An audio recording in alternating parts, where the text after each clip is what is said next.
નમસ્કાર દર્શક મિત્રો, હું છું રૂપલ લોણીચિયા. સંપૂર્ણ ન્યૂઝમાં આપનું સ્વાગત છે.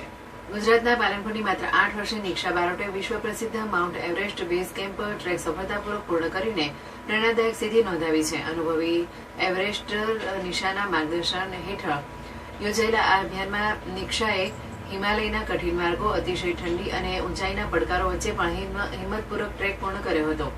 16 મે 2026ના રોજ કાઠમંડુથી લુકલા પહોંચ્યા બાદ શરૂ થયેલી આ યાત્રામાં નિક્ષાએ પાખડી, નામચી બજાર, ટેંગબોચે, ડીંગબોચે, લોબુચે અને ગોલક્ષેપ જેવા દુર્ગમ વિસ્તારો પાર કર્યા હતા. અંતે 22 મેના રોજ તે આશરે 5364 મીટર એટલે કે 17598 ફૂટની ઊંચાઈ આવેલા એવરેસ્ટ બેઝ કેમ્પ સુધી પહોંચવામાં સફળ રહી હતી.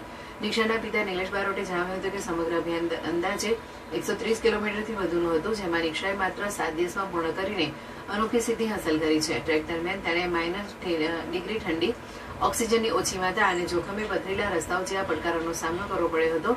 આ અભિયાનની વિશેષતા એ રહી કે નિક્ષાએ એવરેસ્ટ બેઝ કેમ્પ પર યોગ કરીને ગૌરવભેર રાષ્ટ્રગાન ગાયું હતું, જેના કારણે ત્યાં ઉપસ્થિત લોકોમાં દેશભક્તિનો માહોલ સર્જાયો હતો. નિક્ષાએ પર્યાવરણ જાગૃતિ માટે પણ ખાસ સંદેશો આપ્યો હતો. તેણે save nature, save Himalaya, every child should plant a tree અને ફિટ ઇન્ડિયા, ગ્રીન ઇન્ડિયા જેવા પ્લેકાર્ડ દર્શાવી ગ્લોબલ વોર્મિંગ અને પર્યાવરણ સંરક્ષણ અંગે પણ જાગૃતિ ફેલાવી હતી.